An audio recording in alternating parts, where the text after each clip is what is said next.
رسوله الكريم أما بعد أعوذ بالله من الشيطان الرجيم بسم الله الرحمن الرحيم قال الله عز وجل في كلامه المنزل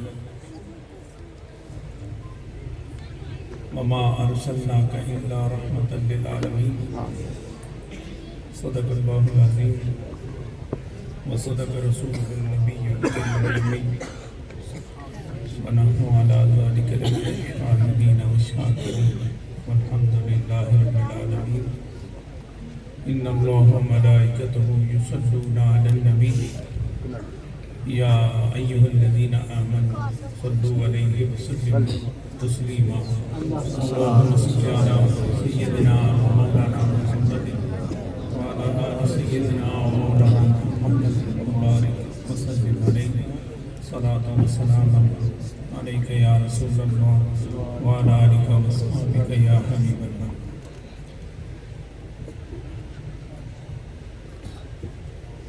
محسوس ہو رہا ہے کہ آپ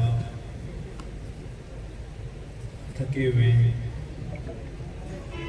حالانکہ تھکاوٹ رکاوٹ نبی کے ذکر کے سامنے استقرار پذیر نہیں ہوتی، اور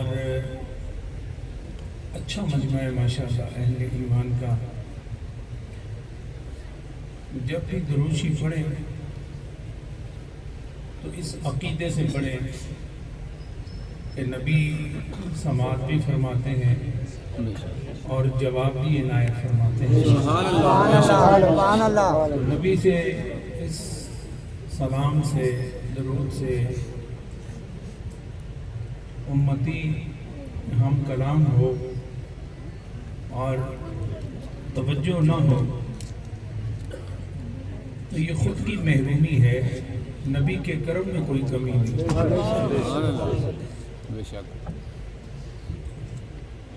اگر تو آپ تھکے ہیں تو میں تھوڑے نالوں زیادہ تھکے ہوئے ہیں، تو مجھے ابھی بتائیں ساتھ چلنا ہے؟ اگر ساتھ چلنا ہے تو پھر صحیح چلو، اور وقت زیادہ نہیں لوں گا. درود پڑھیں اور پہلے حدیث پاک سماعت فرما لیں. جب بھی آپ محفل میں نہ بھی ہوں، اپنے ہی گھر میں ہوں، درود شریف پڑھیں، تھوڑا ہی پڑھیں، لیکن یہ عقیدہ رکھیں کہ یہ وہ سیکھا ہے کہ اس کے ذریعے امتی کی نبی کی بارگاہ میں مقبول حاضری لگتی ہے. میرے نبی نے ارشاد فرمایا، ارشاد نبی سے پہلے میں آپ کی توجہ ایک اہمیت اور ایک خوبصورت بات کی جانب مبذول کرانا چاہتا ہوں. یہ جو شولڈر ہے، right and the left shoulder, یہاں بھی فرشتے موجود ہیں، یہاں بھی فرشتے موجود ہیں، اور یہاں جو فرشتے موجود ہیں وہ کیا لکھتے ہیں؟ نیکیاں لکھتے ہیں، اور ادھر برائی لکھتے ہیں. انسان ایک کام کرے اور وہ کام کی پوزیشن یا تو اچھائی کی ہوگی یا اس کے برعکس ہوگی. تو انسان جب بھی کوئی کام کرتا ہے، کوئی کلام کرتا ہے، یا تو وہ اچھا ہوتا ہے یا وہ برا ہوتا ہے. اچھا ہو تو یہ لکھتا ہے، برا ہو تو یہ لکھتا ہے. ایسے ہی ہے. تو کیا کوئی ایسا عمل ہے کہ یہ بھی مصروف رہے، یہ بھی مصروف رہے؟ ایسا کوئی عمل ہے؟ تو صوفیاء کرام فرماتے ہیں کہ اس فانی دنیا میں درود شریف ایسا عمل ہے کہ جو ہی انسان درود شریف پڑھتا ہے تو یہ نیکیاں لکھنے والا بھی مصروف ہو جاتا ہے، یہ برائیاں لکھنے والا بھی مصروف ہو جاتا ہے۔ کیسے مصروف ہوتا ہے؟ ذرا توجہ فرمائیں۔ حدیث یہ ہے کہ جو کوئی درود شریف پڑھتا ہے اس کے 10 درجے بلند ہوتے ہیں، خدا کی جانب سے 10 رحمتیں نازل ہوتی ہیں اور 10 گناہ معاف ہوتے ہیں۔ تو یہ درود شریف ایسا عمل ہے کہ جو ہی لبوں سے جدا ہوتا ہے ادھر خدا رحمت نازل کرتا ہے، ادھر یہ نیکیاں لکھتا ہے اور ادھر یہ برائیاں مٹانا شروع کرتا ہے۔ تو انسان اپنا فائدہ اور مومن اپنا فائدہ بھی موقع کے مطابق حاصل نہ کر سکے، تو میں نے کہا کہ محرومی ادھر ہے، ادھر سے کمی کوئی بھی نہیں۔ اور مومن تو ہوتا ہی وہ ہے، مومن تو ہوتا ہی وہ ہے جو بارگاہ رسالت میں ہر وقت کنیکٹ رہتا ہے، اور جب کنیکٹ ہو اسی کے دل پہ برسات ہوتی ہے، اور وہ ہوتی بھی نور کی برسات ہے۔ اور آپ آئے ہیں نور کی برسات کے لیے تو غفلت بھی ہوتی ہے، لیکن جب کنیکشن بحال ہوتا ہے تو پھر وہ دل پہ محسوس کرتا ہے کہ برسات ہو رہی ہے۔ اور علامہ صاحب نے بڑی زبردست اور بہت اچھی بات کی ہے کہ حضرت عائشہ نبی کی چادر اوڑھی تو انہیں پورے آسمان سے پورے زور سے بارش محسوس ہوئی۔ تو اگر چادر کی یہ حال ہے، چادر کا یہ حال ہے، تو جس پر نبی کی نظر ہو تو وہاں برسات کیوں ہو؟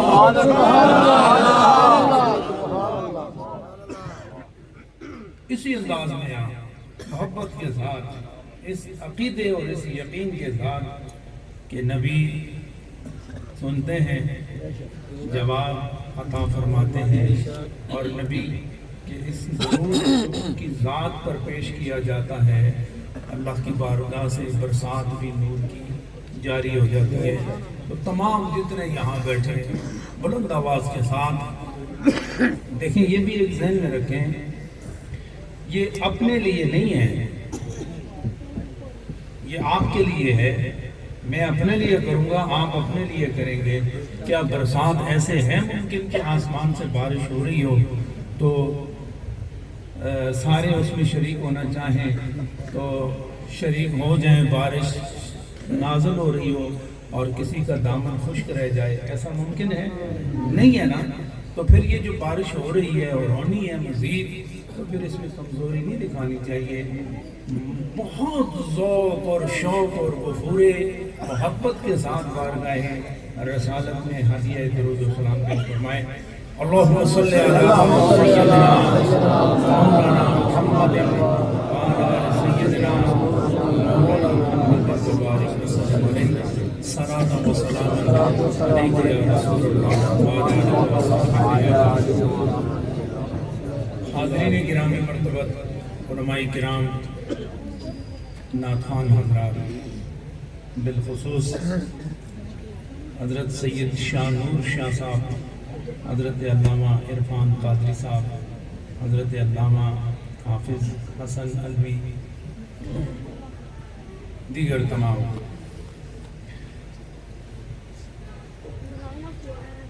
مجھ پہ بھی چشم کرم اے میرے آقا کرنا۔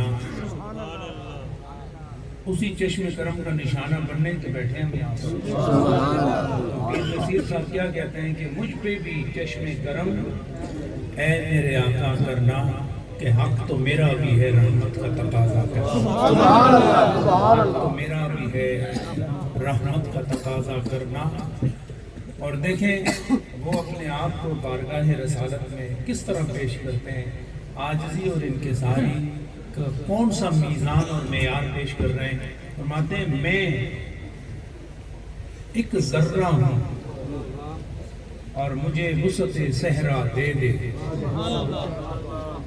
میں ایک ذرہ ہوں مجھے وسعت صحرا دے دے، کہ تیرے بس میں ہے قطرے کو بھی دریا کرنا، تیرے بس میں ہے قطرے کو بھی دریا کرنا۔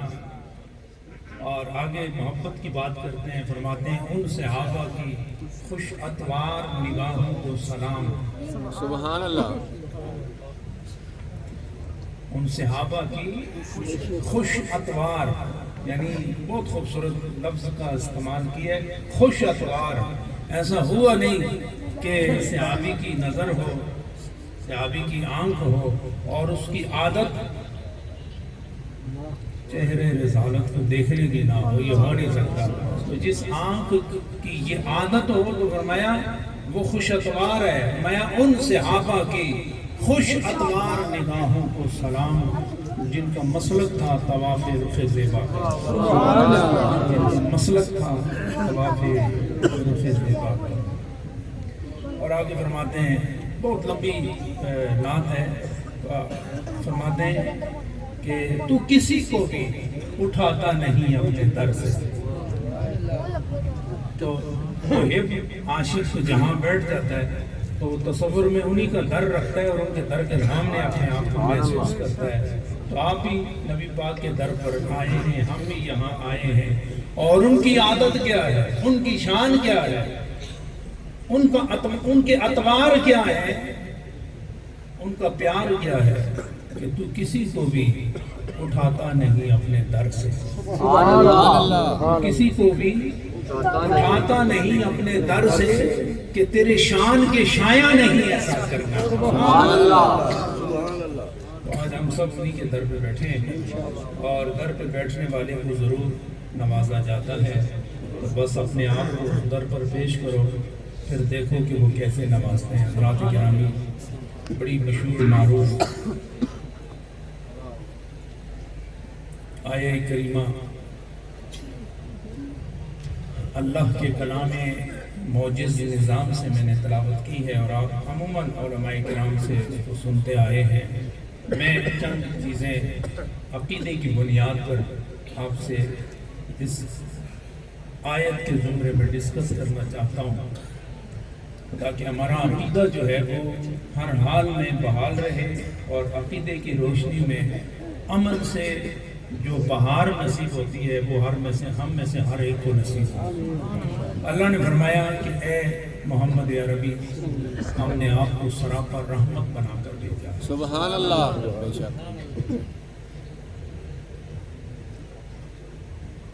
الرحمت، الرقت، التعاطف والاحسان، کہ رحمت رقت کو کہتے ہیں، رحمت تعاطف مہربانی کو کہتے ہیں، رحمت احسان کو کہتے ہیں۔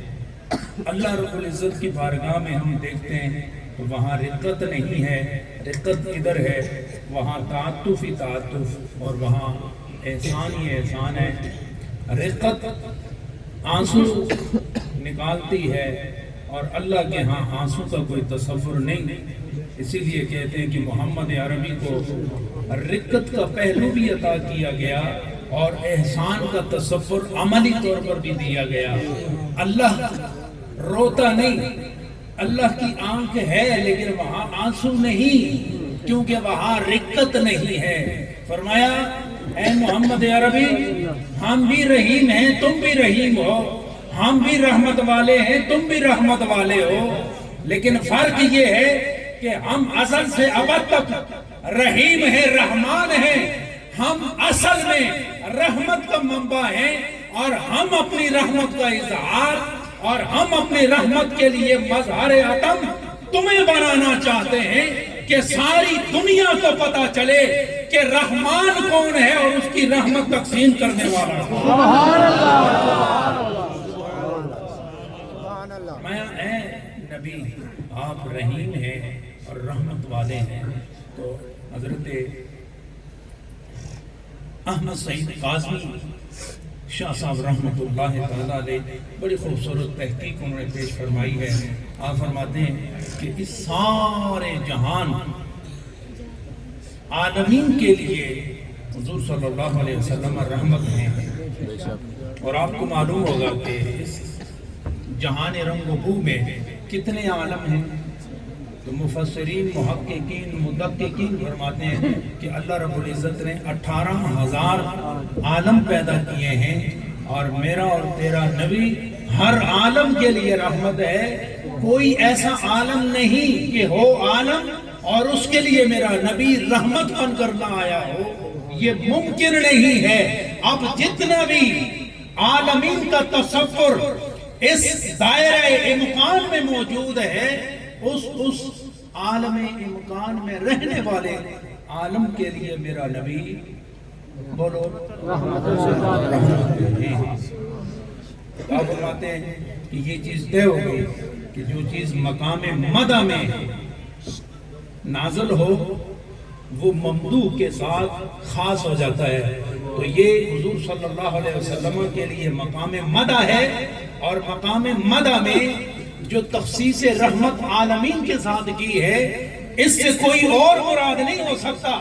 آدم سے لے کر حضرت عیسیٰ تک جتنے انبیاء و مرسلین آئے وہ اپنی اپنی حیثیت کے مطابق اپنے اپنے حدود اربع میں وہ رحمت رہے ہیں، لیکن یہاں میرے نبی کو جو پورے عالمین کے لیے رحمت بنایا گیا، فرمایا کوئی اور ذات نہیں ہو سکتی لیکن جناب محمد الرسول اللہ وہ واحد، وہ یکتا، وہ بنیادی رحمت کا مصدر ہیں مخلوق کے لیے، مخلوق کی طرف سے، یعنی نبی دو عالم کی طرف سے. تو وہ کون ہے؟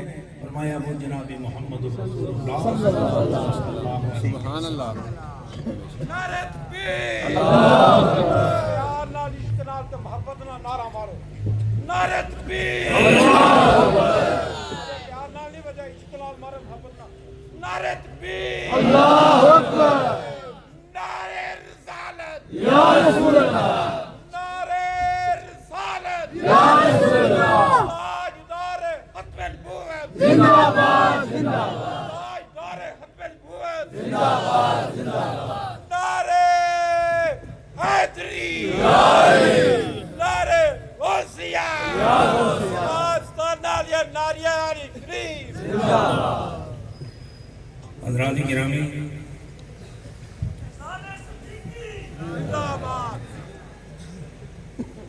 ہمارے اہل سنت و جماعت کے سٹیج اور اس سٹیج کی زینت بننے والے تمام عوام 4-5 مشہور، معروف، مرغوب، مطلوب نعرے ہیں. ان نعروں سے ادھر ادھر نہیں ہونا چاہیے. میں گزارش کرنا چاہوں گا کہ جو اہل سنت کے مفہوم کو اور اہل سنت کی بدایت نہایت کو ظاہر کرتے ہیں، وہ نعرے اسی ترتیب کے ساتھ لگانے چاہیے تاکہ بے ادبی بھی نہ ہو اور غیر حاضری بھی نہ ہو. جب بھی نعرے لگیں تو جس کا نام لیا جائے تو پھر جواب دینے والا پھر وہاں پر حاضر بھی ہو. ایک ہے نعرہ تکبیر، پہلے سن لینا، پہلے سن. ایک نعرہ تکبیر ہے، اور دیکھیں اب آپ وہ تھوڑا سا بھی مد و جزر پیدا ہوتا ہے تو وہ مضمون آگے پیچھے ہو جاتا ہے. نعرے آپ نہ لگائیں، نعرے یہاں سٹیج سے لگ جائیں گے، لیکن پہلے مفہوم اور ترتیب پیش نظر رکھیں. سب سے بڑا کون ہے؟ اللہ ہے، اور اللہ کے بعد اللہ کے رسول ہیں، اور پھر ان کے بعد چاروں خلفائے کرام، اور یہ حقیقت ہے. اور پھر ہم اہل سنت و جماعت نعرے حیدری لگاتے ہیں. اس سے کسی کو بھی انکار نہیں. جو انکار کرے گا وہ ظالم ہوگا. انکار کسی کو نہیں ہے، لیکن جہاں انکار نہیں ہے وہاں ان صاحبان محبت کا اقرار بھی کرے گا. اس کے بعد آپ نعرے غوثیہ لگائیں، اور یاد رکھو جب یہ سارے نعرے لگتے ہیں نا تو پھر ہم یہ سمجھتے ہیں کہ یہ سارا فیض کس کا ہے. کہا یہ فیض اس ذات کا ہے جو خاتم النبیین بن کے آیا. نعرہ لگاؤ، اور پھر درمیان میں اب کوئی نعرے نہیں لگیں گے. پھر میں بات سننی ہے آپ کو. نعرہ تکبیر، گجرات والوں حق ادا کرو یار. نعرہ تکبیر، نعرہ رسالت، نعرہ تحقیق، نعرہ حیدری، نعرہ غوثیہ، تاجدار ختم نبوت.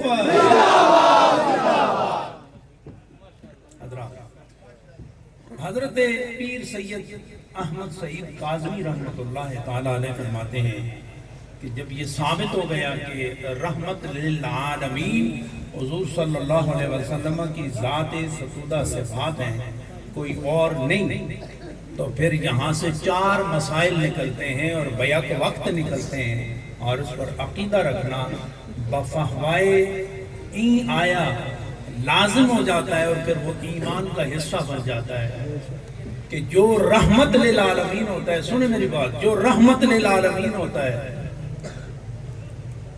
وہ زندہ ہوتا ہے، جو رحمت للعالمین ہو وہ باخبر ہوتا ہے، جو رحمت للعالمین ہو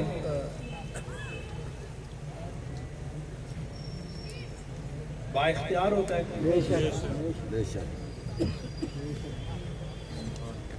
اور جو رحمت للعالمین ہو، تھوڑا دہرائیں نا آپ میرے ساتھ، کہ جو رحمت للعالمین ہو وہ زندہ ہوتا ہے، باخبر ہوتا ہے، با اختیار ہوتا ہے، اور قریب ہوتا ہے۔ سبحان اللہ، آپ کو بات سمجھ آئی؟ سبحان اللہ۔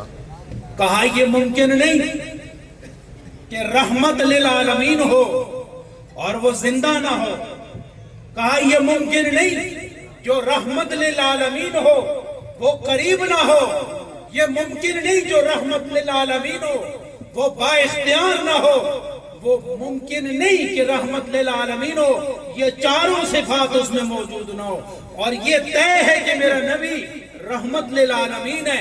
تو جب رحمت للعالمین ہے تو پھر عقلی دلیل سے، دینی دلیل سے، روحانی دلیل سے ماننا پڑے گا کہ میرا نبی زندہ بھی ہے، میرا نبی قریب بھی ہے، میرا نبی باخبر بھی ہے، اور میرا نبی با اختیار بھی ہے۔ اور اگر میں یہ کہوں کہ اللہ زندہ ہے، اس کی دلیل کیا ہے؟ میں کہوں کہ اللہ قریب ہے، اس کی دلیل کیا ہے؟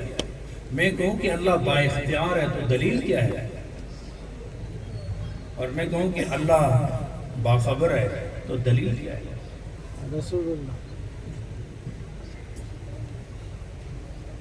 مشکل ہے نا سمجھنا۔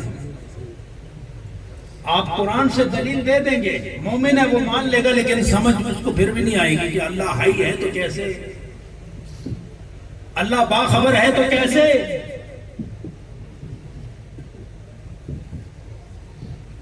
اللہ قریب ہے تو کیسے، اللہ با اختیار ہے تو کیسے؟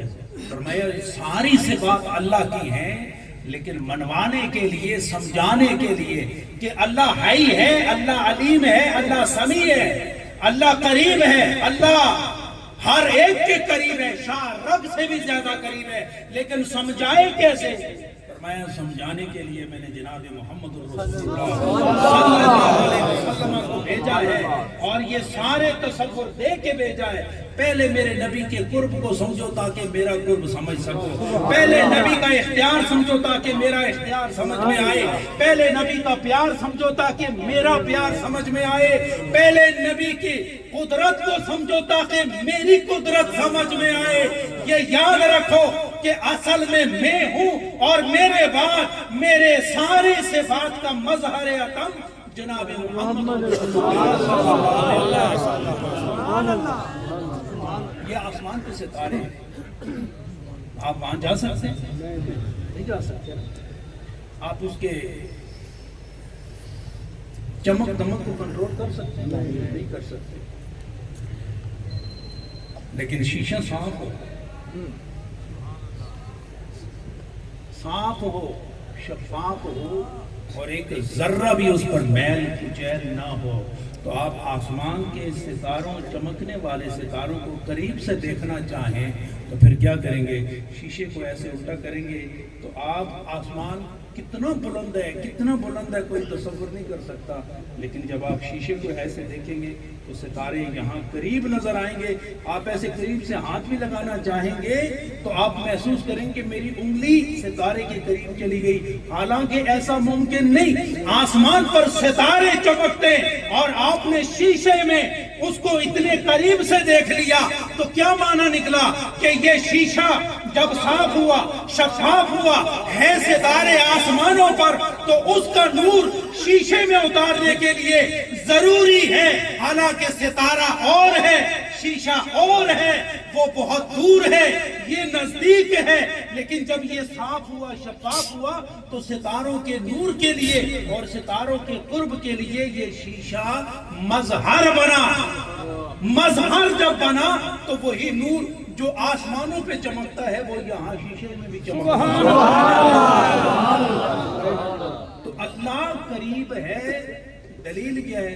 فرمایا دلیل محمد رسول اللہ۔ اللہ زندہ ہے، دلیل کیا ہے؟ کہا محمد رسول اللہ۔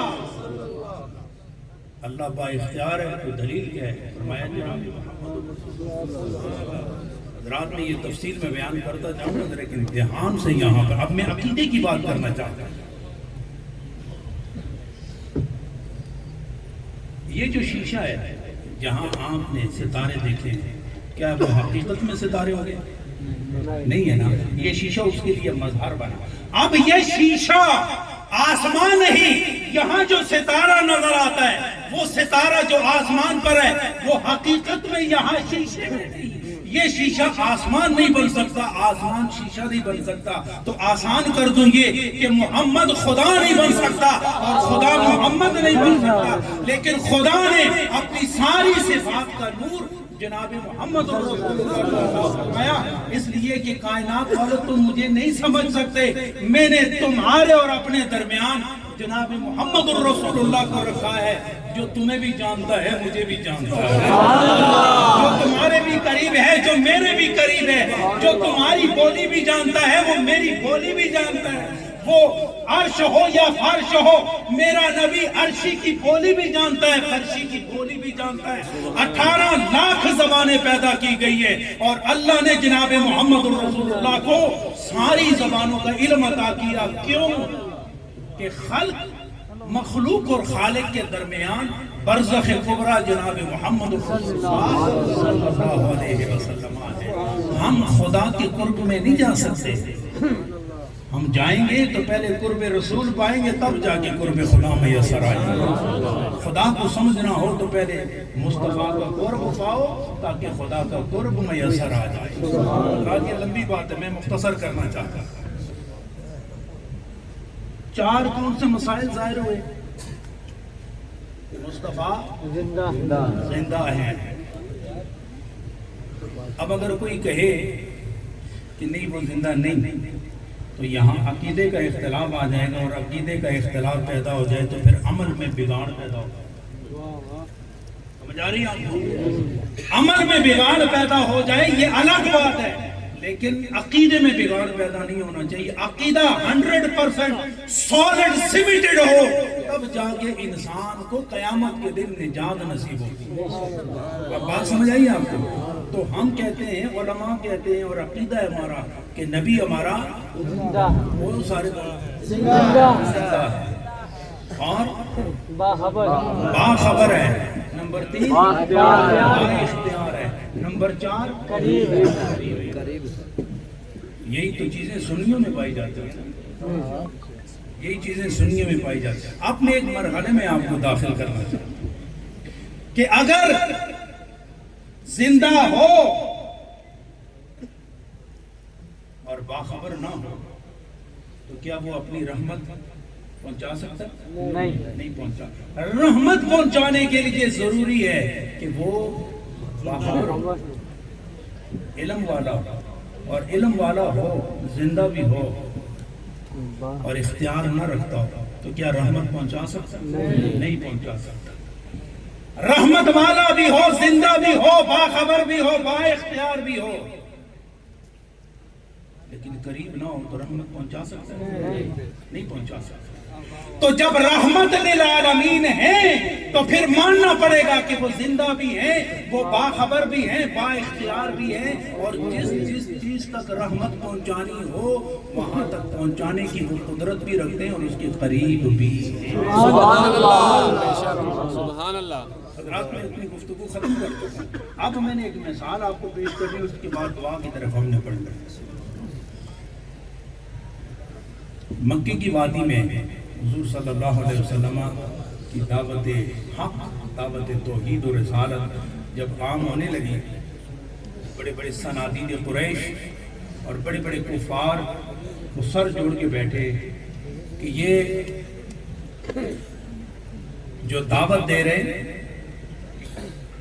ہر آدمی اس کو قبول کرتا جا رہا ہے، لہٰذا روک ٹوک لانی چاہیے، ریسٹرکشن لگانی چاہیے۔ تو کس کے ذریعے؟ ہم تو بس کر چکے ہیں، اب کس کے ذریعے روک ٹوک لگائیں؟ کہاں سنا ہے یمن کے حضرت حبیب یمنی بڑے ماہر ہیں اور بڑے قاہر ہیں، بڑے مشاق ہیں اور ٹیبل ٹاک کے بڑے ماہر ہیں۔ وہ جب بات کریں گے تو شاید یہ اپنی بات سے مکر جائیں، پیچھے ہٹ جائیں، اور اسی طرح ہمارا جو باطل نظام ہے وہ چلتا رہے۔ ان کو بلایا گیا حضرت حبیب یمنی کو، آپ کو پتہ ہے محمد نبوت کا دعویٰ کر چکے ہیں اور ہم چاہتے ہیں کہ وہ اپنے دعوے میں باطل ہوں اور وہ رک جائیں۔ تو کہا ایسا نہیں ہے، پہلے میں جاؤں گا، میں ان کو سنوں گا، سننے کے بعد پھر میں جواب دوں گا کہ کیا ہو سکتا ہے یا نہیں، کیونکہ حبیب یمنی میں جانتے تھے کہ جو نبوت کا دعویٰ کرے وہ زندہ بھی ہوتا ہے، وہ باخبر بھی ہوتا ہے، وہ اختیار والا بھی ہوتا ہے، اور وہ ہر ایک کے قریب بھی ہوتا ہے۔ سبحان اللہ۔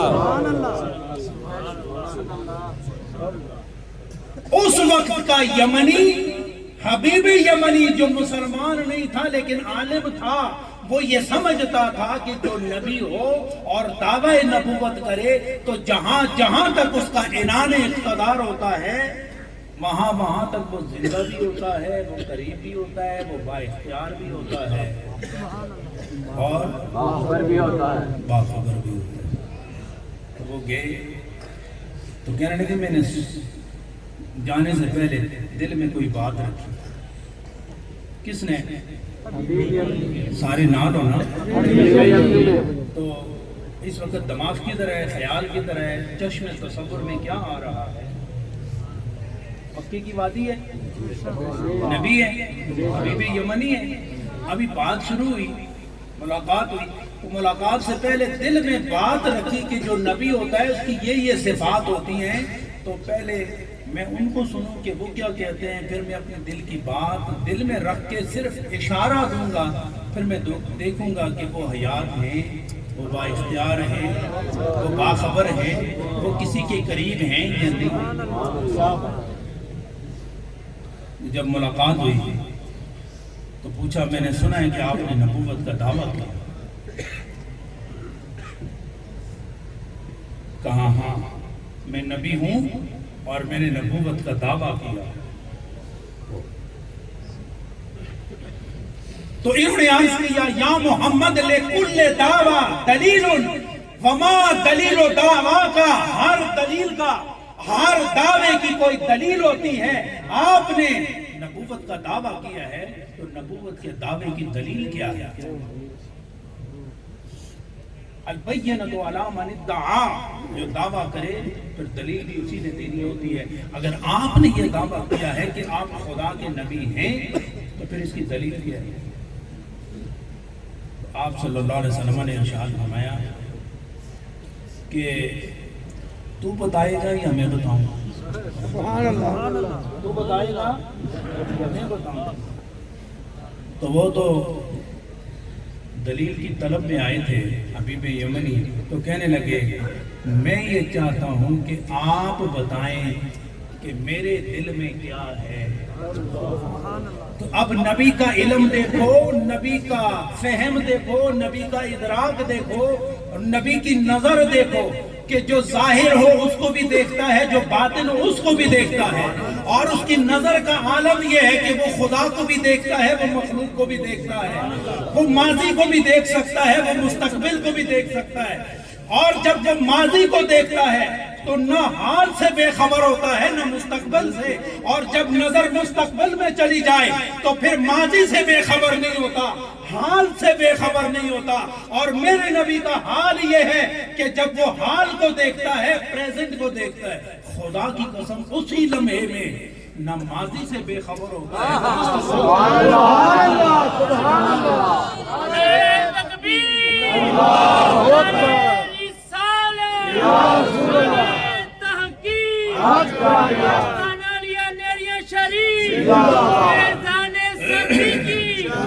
تاجدار ختم نبوت نبی دور و نزدیک کو یکساں دیکھتا ہے. دور و نزدیک کو یکساں دیکھتا ہے. میں آپ کو تھوڑا سا امتحان میں ڈالنا چاہتا ہوں. یہ نور شاہ صاحب میرے قریب بیٹھے ہیں اور وہ گیٹ پر دور کھڑے لوگوں کو اندر لا رہے ہیں. یہ میرے قریب ہے نا, اور وہ آخر میں بیٹھے ہیں, وہ مجھ سے دور ہیں. یہاں تک بات سمجھ آئی؟ ذرا قرب و بعد آپ کو بتانا چاہتا ہوں کہ میرے لیے یہ قریب ہیں, ان کے لیے میں قریب ہوں, لیکن وہ جو کرسی پہ بزرگ بیٹھے ہیں وہ مجھ سے دور اور میں ان سے دور. کیا کوئی ایسی چیز ہے کہ جتنا میں ان کے قریب ہوں اتنا ہی میں ان کے بھی قریب ہوں؟ کوئی ایسی چیز ہے؟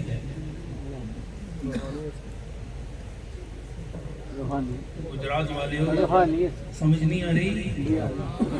روحانیت کا تعلق شعور سے ہے, نور سے ہے, اور میں ظاہر سے بات کر رہا ہوں اور ایسی بات کر رہا ہوں کہ وہ آسانی سے سمجھ آ سکتی ہے. میرا سوال یہ ہے کہ اس وقت میں شاہ صاحب کے قریب ہوں, شاہ صاحب میرے قریب ہیں, وہ جو دور بیٹھے ہوئے وہ مجھ سے دور ہے, میں ان سے دور ہوں. کیا کوئی ایسی صورت ہو سکتی ہے کہ جتنا میں ان کے قریب ہوں اتنا ہی میں ان کے بھی قریب ہوں؟ Is this possible? کیا یہ ممکن ہے؟ تو صوفیہ فرماتے ہیں ممکن ہے. کیسے ممکن ہے اور کس ذریعے سے ممکن ہو؟ میں یہ جو آواز ہے نا, آواز جتنی ان کی سنائی دے رہی نا, اتنے وہ آخر میں بیٹھے ان کو بھی سنائی دے رہی. جتنے مجمع میں لوگ بیٹھے, مجمع سے باہر ہو وہاں تک آواز جاتی ہے.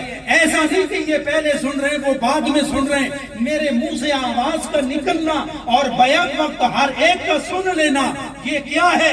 فرمایا ایک یہ جسم ہے, ایک میرا جسم ہے, اس میں کثافت ہے. کثافت قریب ہو تو قرب ہوتا ہے, دور ہو جائے تو بعد ہوتی ہے. لیکن ایک ایسی چیز جو لطیف ہو, اس لطیف چیز کے لیے دور دور نہیں ہوتا, نزدیک نزدیک نہیں ہوتا, دونوں برابر ہوتے ہیں. سبحان اللہ. میں یہ آواز آپ کو سمجھ آئی؟ یہ آواز ہے. آواز ایک میری نکل رہی ہے اور یہاں سینکڑوں کان موجود ہیں. اگر 500 بندہ بیٹھے تو کان ایک نہیں 1000 کان ہوئے. تو اگر 1000 کان میں بیک وقت دور و نزدیک سے آواز بیک وقت جا رہی ہے تو ماننا پڑے گا کہ وہاں لطافت موجود ہے, اور لطافت میں ڈینسٹی نہیں ہوتی, وہاں کثافت نہیں ہوتی. اور اگر کثافت ہو تو پھر وہ دور دور ہوتا ہے اور نزدیک نزدیک. تو اس آیت سے یہ بھی ثابت ہوتا ہے کہ اللہ تعالیٰ نے قرب بھی دیا ہر چیز کا, قدرت بھی دی ہر چیز پر, اختیار بھی دیا ہر چیز پر, اور خبر بھی دی, ہر چیز کی خبر دی. اب یہاں آپ سنیں, آ کر سمجھیں اس کو, اس مثال سے سمجھیں کہ حضرت حبیب یمنی میرے نبی سے عرض کرتے ہیں کہ اگر آپ واقعی اللہ کے نبی ہیں تو مجھے اس دعوے کی دلیل دیں. تو آپ صلی اللہ علیہ وسلم نے ارشاد فرمایا, جب تو ان مشرکوں سے, مکہ کے صنادید سے اور بڑے بڑے قریشوں سے جو میرے اور میرے دین اور میرے اللہ کے دشمن ہیں, انہوں نے تجھے اکسایا اور یہاں بھیجا, اور تیرے ذہن میں ایک نبی کا تصور موجود ہے, اور وہ یہ تھا تیرے دل میں کہ اگر واقعی یہ اللہ کے نبی ہیں تو پھر میرے دل میں جو بات ہوگی وہ ان سے چھپی نہیں ہوگی, وہ بتا دیں گے کہ میرے دل میں کیا ہے. تو اب میں تمہیں بتاؤں کہ تیرے دل میں کیا ہے یا تو خود بتائے گا؟ تو وہ کہتے ہیں یا محمد آپ ہی بتائیں کہ میرے دل میں کیا ہے. تو حضور صلی اللہ علیہ وسلم نے فرمایا تیری ایک ہی بیٹی ہے اور وہ یمن میں ہے, وہ پاؤں سے لنگڑی ہے اب دیکھو نظر کہاں کام کر رہی ہے, کہاں سے دیکھ رہے ہیں. میری ایک بیٹی ہے, وہ یمن میں ہے, وہ لنگڑی بھی ہے, وہ لولی بھی ہے, وہ اندھی بھی ہے, وہ بہری بھی ہے, اور وہ گونگی بھی ہے. نہ وہ سن سکتی ہے, نہ وہ دیکھ سکتی ہے, اور نہ وہ سونگھ سکتی ہے, نہ وہ چل سکتی ہے, نہ وہ کسی چیز کو پکڑ سکتی ہے. اور تو یہ چاہتا ہے کہ میں یہاں مکے کی وادی میں بیٹھا رہوں, اور میرا نبی اگر واقعی نبی ہے, خدا کا فرستادہ ہے اور بھیجا ہوا ہے, تو وہ اپنی جگہ پر اتنی نظر کرے اس اختیار کے ساتھ اور اس علم کے ساتھ, رحمت کے ساتھ, کہ وہ یہاں سے نظر کرے تو یمن میں میری بیٹی کی آنکھ ٹھیک ہو جائے, کان ٹھیک ہو جائے, قدم ٹھیک ہو جائے. سبحان اللہ. تو یہی چاہتا تھا. کہاں ہاں یا رسول اللہ, سبحان اللہ. سبحان اللہ. یا رسول اللہ, میں یہی چاہتا ہوں کہ آپ یہاں مکے میں ہو اور میری بیٹی وہاں یمن میں ہو, اور یہاں سے آپ نظر کریں اور ایٹ اے ٹائم نگاہ درست ہو جائے, زبان درست ہو جائے, دست و قدم درست ہو جائے. اور جب تو مجھے یہاں میرے نبی کلمہ پڑھا رہا ہو تو میری بیٹی وہاں کلمہ پڑھ رہی ہو. سبحان اللہ. یا رسول اللہ, میں تو مان گیا ہوں کہ آپ اللہ کے نبی ہیں. سبحان اللہ. پھر کیا چاہتے ہیں؟ یا رسول اللہ, جو ابو بکر کو کلمہ پڑھائے نا مجھے سبحان اللہ. پڑھا دیجیے نا. میں پڑھ اشہد ان لا الہ الا اللہ و اشہد ان محمدًا عبدہ و رسولہ. یہ پڑھا, دست بوسی کی, قدم بوسی کی, پھر قریش کی طرف نہیں گئے, پھر مخالفین کی طرف نہیں گئی. یہی تو مزہ ہے کہ کارا خبر شد خبرش باز نہیں آمد. جس کو اس کی خبر ہو جائے وہ اپنی خبر نہیں رکھتا, وہ ظاہر باطن سے قربان ہو جاتا ہے اور پھر وہ اس کو خرید لیتا ہے. تو حبیب یمنی اس لیے نہیں گئے کہ میرے نبی نے خرید لیا تھا. سبحان اللہ. وہاں سے سیدھے گئے. کہاں گئے؟ یمن گئے. کس یقین کے ساتھ, اس تصور کے ساتھ. تو جب گئے تو دروازہ بند کر کے گئے تھے, آئے تو دروازہ اسی طرح بند تھا. پہلے جب جاتے تھے دروازہ خود کھولتے تھے, لیکن آج کیا کر رہے ہیں؟ آج کیا کر رہے ہیں نوجوانوں؟ سمجھو کیا کر رہے ہیں اور دنیا کو کیا عقیدہ دے رہے ہیں. جب گئے کھڑے ہو گئے, آنکھوں سے آنسو جاری ہیں, تو قریب گئے دروازے کے نا, ایسے نوک کیا. دل میں کیا یقین تھا کہ میں نوک کروں گا.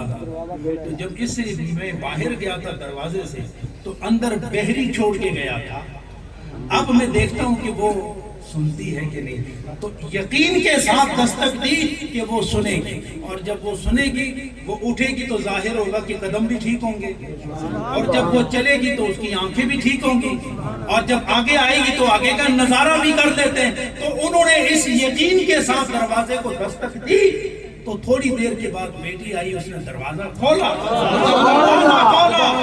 آنکھوں سے آنسو جاری ہوئے, اور لولی, لنگڑی, اندھی اور بہری بیٹی کو چلتے ہوئے بھی دیکھا, دیکھتے ہوئے بھی دیکھا, سنتے ہوئے بھی دیکھا. تو پوچھنے لگے, اے میری بیٹی, یہ آنکھیں کہاں سے آئی, یہ قدم کہاں سے آئے, یہ دست و پا کہاں سے آئے, یہ آنکھیں کھلی کیسے ہو گئی, یہ تم نے سنا کیسے, اور ابھی تم بول رہی ہو, یہ بولنی کہاں سے آئی ہے.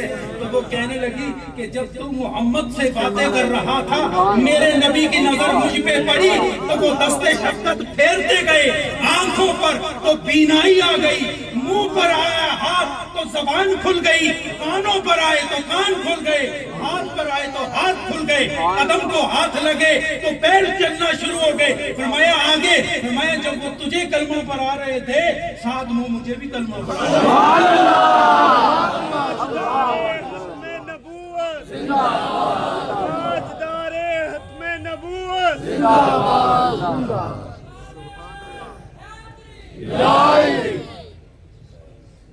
تو کیا ثابت ہوا کہ دنیا کا, کائنات کا کوئی ایسا ذرہ نہیں, کوئی ایسا ستارہ نہیں, کوئی درخت کا ایسا پتا نہیں, اور کوئی ایسی کنج نہیں جہاں تک میرے نبی کی نظر نہ جاتی.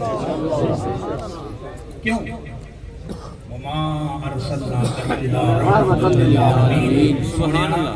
تانوں میں رحمت بنا کے بھیج رہے ہیں، صرف مکہ والے واسطے نہیں، مدینہ والا واسطے نہیں، بلکہ تانوں آپ کو میں زندوں کے لیے بھی رحمت بنا رہا ہوں، میں مردوں کے لیے بھی رحمت بنا رہا ہوں. مردوں کے لیے کیسے؟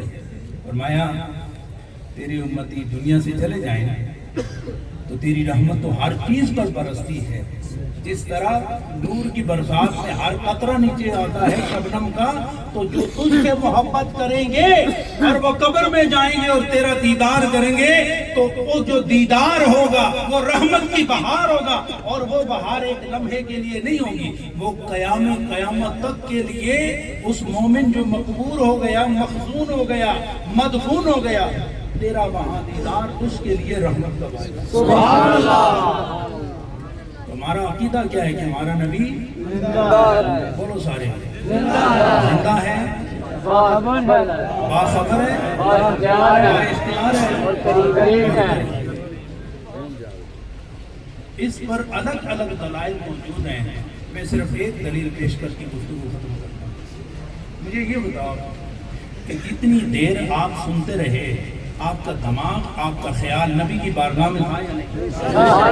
نبی کی بارگاہ میں تھا نا. یہ جو خیال نبی کی بارگاہ میں چلا جاتا ہے، تو جب واپس آتا ہے، جاتا ہے امتی کی حیثیت سے، جب وہاں سے واپس آتا ہے تو نبوی نور لے کر آتا ہے، نبوی نور لے کر آتا ہے، رحمت کے آثار اور رحمت کی جب برسات لے کر آتا ہے، ساری تھکاوٹیں دور ہو جاتی ہیں، ساری تھکاوٹیں. اور ایسے بھی امتی نبی کی امت میں موجود ہیں کہ جو نبی کے در سے دور رہتے ہی نہیں. میں مصر میں پڑھتا تھا تو اسکندریہ میں حضرت ابو العباس مرسی رضی اللہ تعالیٰ عنہ ان کے مزار پر گیا، اور اس سے پہلے میں نے حضور شیخ العالم کے پاس کتاب جواہر المعانی، اس پر حاشیہ تھا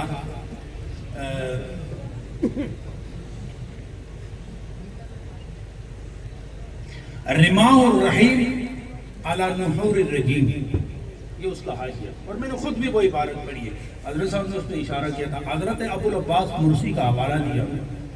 حضرت ابو العباس مرسی رضی اللہ تعالی عنہ، انہوں نے اپنے پیکر میں ڈینسٹی اور کثافت کو دور کر کے، وہ خود بھی اتنے لطیف ہو گئے تھے کہ وہ بارگاہ رسالت سے دور رہتے ہی نہیں تھے. جب بھی تصور کرتے تھے وہ دربار رسالت کرتے تھے. کیا کہتے ہیں؟ لو غاب عنی رسول اللہ طرفۃ عینی. طرفہ کہتے ہیں طرفہ، طرفہ اور طرفہ تقریباً ملتے جلتے ہیں، لیکن طرفہ کا لفظ ہے کہاں آنکھ جھپکنے کی مقدار میں. حضرت ابو العباس مرسی فرماتے ہیں کہ لو غاب عنی رسول اللہ میری نظروں سے غائب ہو جائیں، ما عددت نفسی من جملۃ المسلمین، تو جس لمحے میں میرا نبی میری آنکھوں سے اوجھل ہو جائے، اس لمحے میں ابو العباس اپنے آپ کو مسلمان نہیں سمجھتے. سبحان اللہ. کیا عقیدہ تھا نا. آج بھی آپ عقیدہ بنائیں اور درست بنائیں. خدا قریب ہے، لیکن کیسے قریب ہے؟ پہلے محمد کا قرب سمجھو، تب جا کے خدا کا قرب. سبحان اللہ. خدا سے مانگو، اسے قریب سمجھو. کس طرح قریب سمجھو؟ اگر اس کا نبی تیرے قریب ہے تو یہ طاقت میرے رب نے دی ہے. اگر محمد کو یہ طاقت دی ہے تو پہلے اس طاقت کو سمجھو، پھر خدا کی طاقت تمہیں سمجھو. برادری گرامی، اللہ کریم ان مجلسوں اور ان مجلسوں کا جو نور اور سرور ہے، خدا ہم سب کو نصیب فرمائے.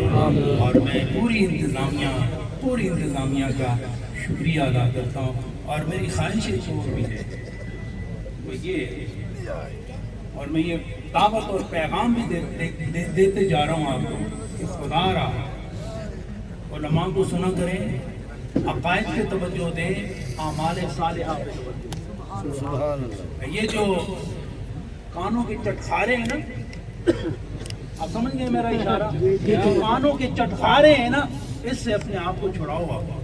اب حقیقت کی بات سنو، اب معرفت کی بات سنو. حضور شیخ العالم فرماتے